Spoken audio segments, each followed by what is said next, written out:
Right now at noon, Fisher-Price is re-announcing the recall of 4.7 million rock-and-place sleepers. We've got some of those clouds moving in as we talked about, but we also have a very mild day for us. We'll talk about all of it coming up. And President Biden is in Mexico for the North American Leaders Summit. We'll have the latest. The 4 states' most watched news starts now. Jasper County detectives report an armed robbery at Casey's on North Main Street in Joplin. This is KOAM News at Noon. I'm Carrie Worthen.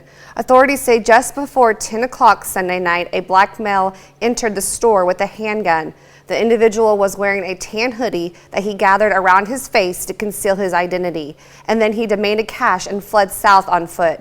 Witnesses say he got into a vehicle and proceeded east towards Webb City with an undisclosed amount of money. Authorities say no one was injured and they believe Casey's will open for normal operations. Anyone with information is encouraged to contact the Jasper County Dispatch or Sheriff's Office. You can also follow the story as it develops on our website at KOAMnewsnow.com. Independence, Kansas authorities responded to a hostage situation early Friday morning. Just before 3 a.m., authorities responded to a 911 call from a girl and hung up in the 200 block of West Magnolia. When they arrived, they learned that the boyfriend of the girl had cut her face and stabbed her in the leg and abdomen. The knife wounds did not appear to be serious. The suspect surrendered peacefully and the victim was released. There was no danger to the public. Fisher-Price is re-announcing the recall of 4.7 million rock-and-place sleepers. At the time of the original recall on April 12, 2019, over 30 fatalities were reported to have occurred in the rock-and-place sleepers after infants had rolled from their back to their stomach or side while restrained or under other circumstances. Since the recall, approximately 70 additional fatalities have been reported. Approximately 100 deaths have been reportedly occurred while infants were in the products. Fisher-Price notes that in some of the reports, it has been unable to confirm the circumstances of the incidents or that the product was a rock-and-place sleeper. The rock-and-place sleeper was sold at major stores nationwide, including Walmart, Target, and online Amazon from September 2009 through April 2019 for between $40 and $140. Consumers should stop using the Rock and Play immediately and contact Fisher-Price for a refund or voucher. It is illegal to sell or distribute the recall sleepers. Chris Warner joins us for a first look at the weather. Yeah, we are aiming for a mild day today, and by golly, that is what we are seeing is a mild day. Now, as mentioned, we're going to see a brief increase in some cloud cover this afternoon, and that'll kind of mask over these really pretty looking skies. But don't worry, it'll start to clear up again about 4 o'clock or so. So this is 7th and Rangeline, looking pretty good. MoDOT camera at I-44 and Rangeline, also looking good. Plentiful sunshine right now. So here's where our normals are. So yesterday, we made it up to 47 for the high, a low of 28, which is not that far off the pace for normal, so that's good. And it is fairly far from our records, but boy, I tell you, we've got a fairly warm week ahead of us, at least a warm couple of days. Let me rephrase that, because that's a lie. We have a warm couple of days, then it's going to get cool again. We're at 53 in Iola, 57 in Chanute and Chatopa, 58 in Miami. We're sitting at 57 in Carthage and 58 in Joplin, so it is going to be warm today as we push highs in the mid to upper 50s. Not quite near records, but we are going to be on the warm side. We'll get some of the cloud cover in here this afternoon. It exits, leaves us with mostly clear skies. We start to fall back down. We're down to 43 by 8 o'clock. And of course, we want to remind you, you can have the latest forecast whenever you're not near KOAM News, or you're near your television by scanning that QR code or going to your favorite app store and searching for KOAM Skywatch Weather. Get all the latest information you need right in the palm of your hand, wherever you are. We're going to take a look at these next couple of warm days and some rain chances here in just a few minutes. Carrie? With the presidents of Mexico and Canada, 3 leaders will have a lot to talk about, especially immigration coming from Central and South America. Deborah Alfarone has more details from the White House. President Biden arrived in Mexico City for talks about immigration and border policies. This is something that is not unique to the United States. It's gripping the hemisphere, and a regional challenge requires a regional solution. The president visited the U.S.-Mexico border in El Paso Sunday. Agents told him they need help. They need a lot of resources, and we're going to get them for them. El Paso Congresswoman Veronica Escobar said the problems at the border are Congress's fault. We passed immigration legislation, but it was deeply frustrating to see it go into the Senate and die in a 50-50 Senate. Republicans say the White House hasn't made border security a priority, pointing out that this is the first visit to the border for President Biden since taking office. It just so happens he's 2 years and about $20 billion too late. Texas Governor Greg Abbott met the president on the tarmac in El Paso and handed him a letter in which he said this chaos is the direct result of your failure to enforce the immigration laws that Congress enacted. He's never called me to talk to me about the immigration issue. Now I provided him a letter that provides tangible, concrete solutions that will stop illegal immigration. The president announced last week new restrictions on migrants seeking asylum. The new policies expand the Trump-era COVID ban known as Title 42. They also offer more legal pathways to citizenship for migrants from Haiti, Nicaragua, and Cuba. Deborah Alfarone, CBS News, the White House. The president's Mexico City trip is the first visit to Latin America by the U.S. president since 2014. Today's robots can help ship packages, serve food at restaurants, and vacuum the carpet. Now there's one that will mow the yard and clear the snow. The Yarbo is an autonomous robot that will use artificial intelligence to navigate a yard or driveway and avoid obstacles. The high-tech helper comes with a $6,000 price tag. Brian Cooley from CNET says robots can also assist farmers. John Deere already has self-driving tractors. Now sensors on robotic attachments can differentiate between weeds and crops to deploy the weed killer sparingly. And the new system called Exact Shot Maker's Sure Fertilize is only used on plants that need it. The AO robot is designed to assist medical workers. It can respond to voice commands, carry up to 8 pounds, and uses an infrared camera to move through facilities on its own. And now meet Doggy from Wowie Toys. A robo-pup responds to petting and communications through its tail, and each one is unique. The Doggy sells for $80,000 and should be available in the summer. That's a look at today's top stories and weather in our first 7 minutes. Up next on KOAM News at noon, a Virginia teacher is recovering after unthinkable crime in the classroom last week. And later we're making Amish country casserole in the Mr. Food Test kitchen. A Virginia teacher is recovering after an unthinkable crime in a classroom last week. Police say she was shot intentionally by a 6-year-old. Jennifer Brissom reports from New York. 25-year-old Abby Werner is in stable condition and showing signs of improvement Monday. We had a female victim shot in the abdomen. The first-grade teacher sustained a life-threatening gunshot wound at the Rich Neck Elementary School in Newport News Friday in what police describe as an intentional act. This was not an accidental shooting. The altercation was between a 6-year-old, the student who did have the firearm, and the teacher, and then a round was fired. We cannot hear it! Parents swarmed the school when they got word. Some expressed outrage and asked the question on everyone's mind. Why is there a 7-year-old with a bloody gun? Come on, think about it. Parents later learned the accused child was just 6 years old. So young it's not clear how Virginia law will deal with the crime. When you're talking about a 6-year-old, you've got a very, very undeveloped mind, and it's a difficult thing for the criminal system to give any sort of accountability to a 6-year-old mind. The boy can't be tried as an adult, and he's also too young to be committed to a detention center if found guilty. Police have not yet said how the boy got the gun or who owns it. He could be removed from the home, and the parents or caretakers could face charges. Parents could be charged with a misdemeanor, which would be a maximum of 12 months in jail. No other students were physically harmed, and school remains closed Monday and Tuesday.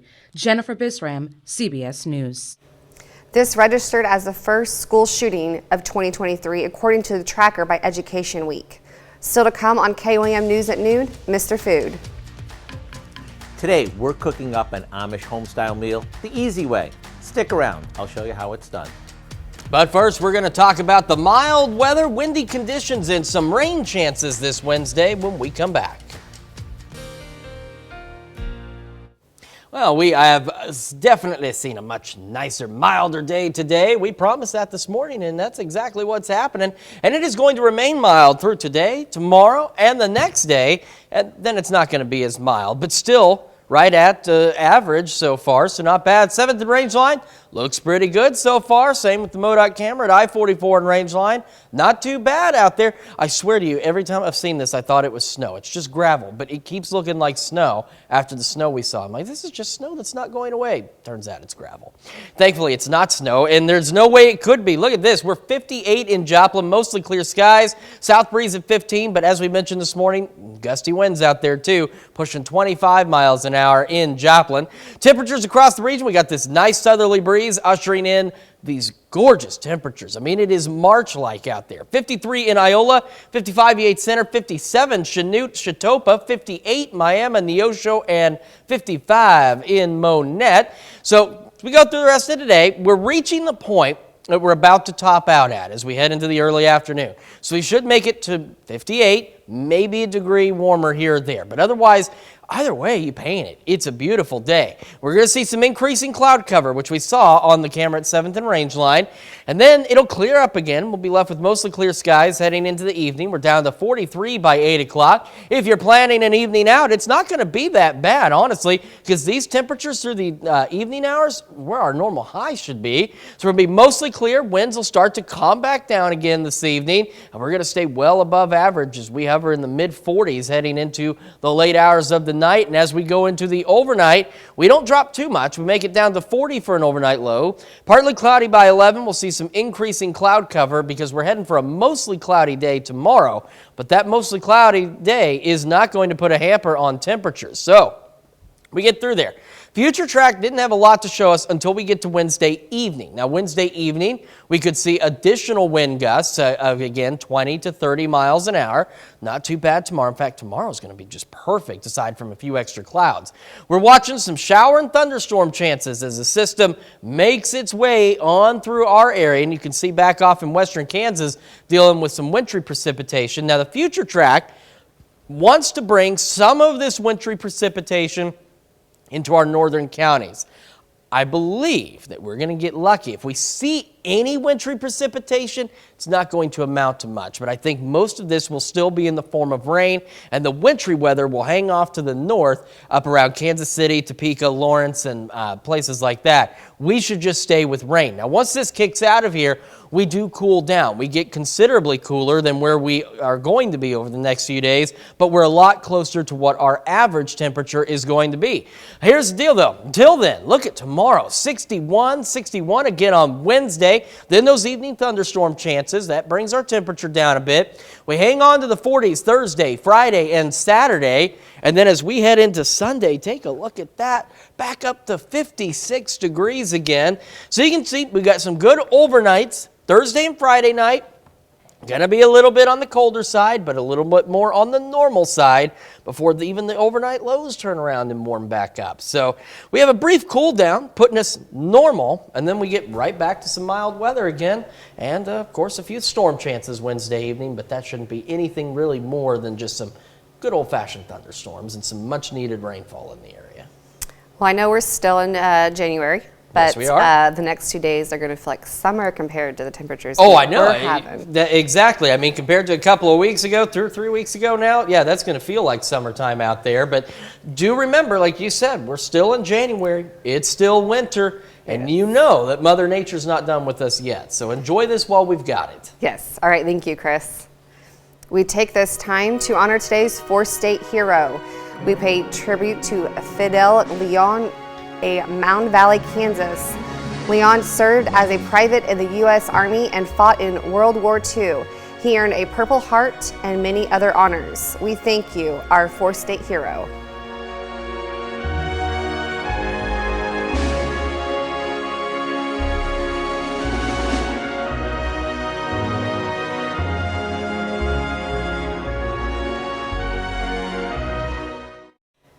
If you want something hearty and made from scratch, Howard has just the dish. He shows us how to make Amish country casserole in the Mr. Food Test kitchen. When it comes to Amish cooking, there's no question that the Amish know what they're doing in the kitchen. Whether it's making shoe fly pie or scrapple, Dutch cabbage rolls or slippery pot pie, Amish cooking means hearty, wholesome, and made the old-fashioned way. Today, we're making an Amish-inspired casserole, except we're using a few off-the-shelf shortcuts that will make it weeknight easy. We start by browning a good amount of ground beef, along with a chopped onion and a bit of minced garlic. While that finishes up, we drain some cooked egg noodles and set them aside. Now that our beef is done, we add it to the same pot we cooked our pasta in, along with our drained noodles. To give this dish its creaminess, we toss in cream of mushroom soup, some milk, a splash of Worcestershire sauce, tomato soup, and a few spices.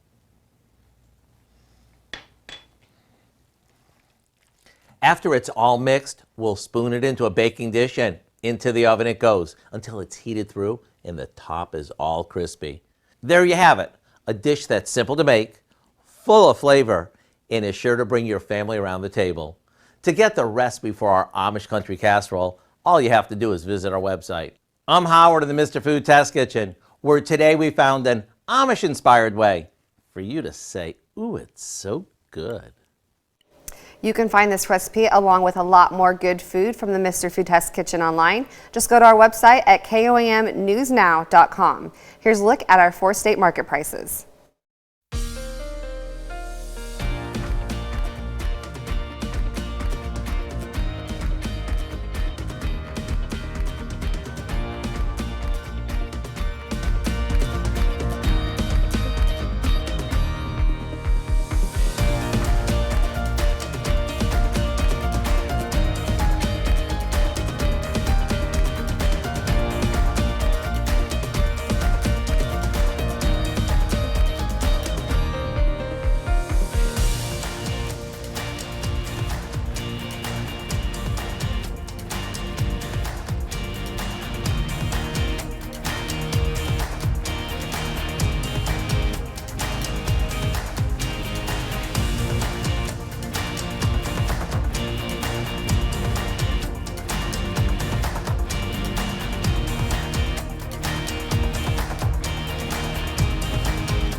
Mild and breezy today, pushing a high near 60, up to 61 tomorrow on Wednesday. Some evening thunderstorms Wednesday.